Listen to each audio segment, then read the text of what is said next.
Mass formation is identical to hypnosis.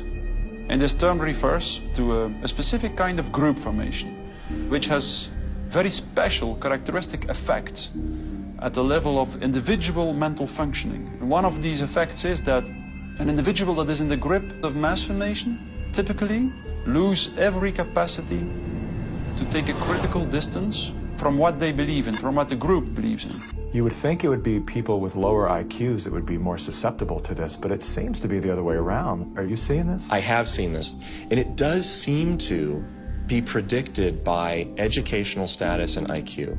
We look to be verified for our belief system, right? And so a doctor goes to the CDC. The CDC says this is true, it must be true, I'm staying in that zone. It's actually people outside of the system go, well, I want to challenge the CDC here for a second. Where's this study come from? Where's it, and that's what I do. All of these people were kept out of the conversation. All I can comment and you were there, wanting me to sign onto a social contract where the scientific method isn't being used. I'm not interested in medical pedigree. I'm interested in medical consensus. People who are highly intelligent tend to go and get a lot of degrees. Those people have spent so many years in institutions to get those degrees that they have developed a trust and confidence in not only the educational institutions, but those that support them, which are largely government bodies. And so they start from the place of, if it's told by the university, by the government, it's probably going to be true. What I've learned about science is that it's really, imagine they're looking at like a fragment of the world, and it's all they see. It's all they're looking at. The world, they don't see the world. So I think that there's a disconnect between people who are smart and have lots of degrees with actual reality, with the lived experience of nature, of life, that you don't see with people who are actually working with their hands outdoors all of the time. A mass formation typically emerges in a society when very specific conditions are met. First and for all, the most central condition is a major part of the population needs to feel lonely.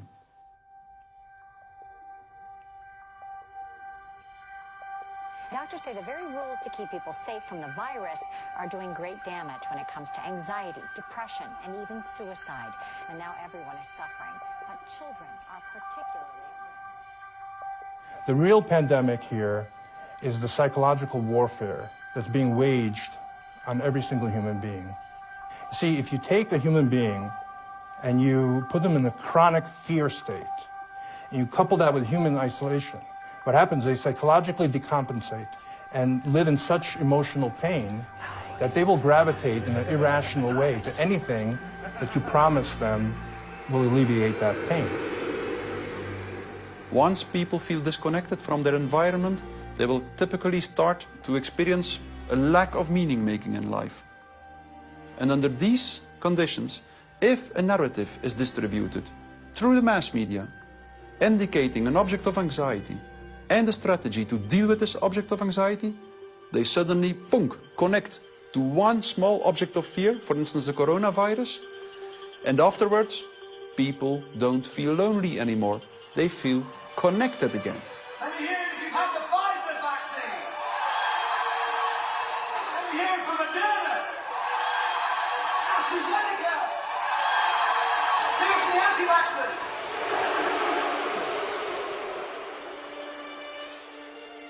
The new kind of social bond is highly problematic, just because the connections between the individuals even deteriorate more, and the bond between the individual and the collective becomes stronger and stronger and stronger, which make them willing to sacrifice everything for the collective. Its health, its wealth, the future of its children, everything. Something else that is really characteristic of individuals in mass formation is that they become radically intolerant for dissonant voices. The people who are not getting vaccines, it's time to start shaming them. What else? Or leave them behind. Vaccinated person having a heart attack? Yes, come right on in. We'll take care of you. Unvaccinated guy, rest in peace, Wheezy. Put your mask on! Put your mask on! That's all you gotta do! We have to stop coddling the morons who will not get the shot. Get away from Put it on. Does it bother anybody else that she doesn't have to wear a mask that we all do? When are we going to stop putting up with the idiots in this country? You're a schmuck for not wearing a mask. And just say it's mandatory to get vaccinated. Screw your freedom.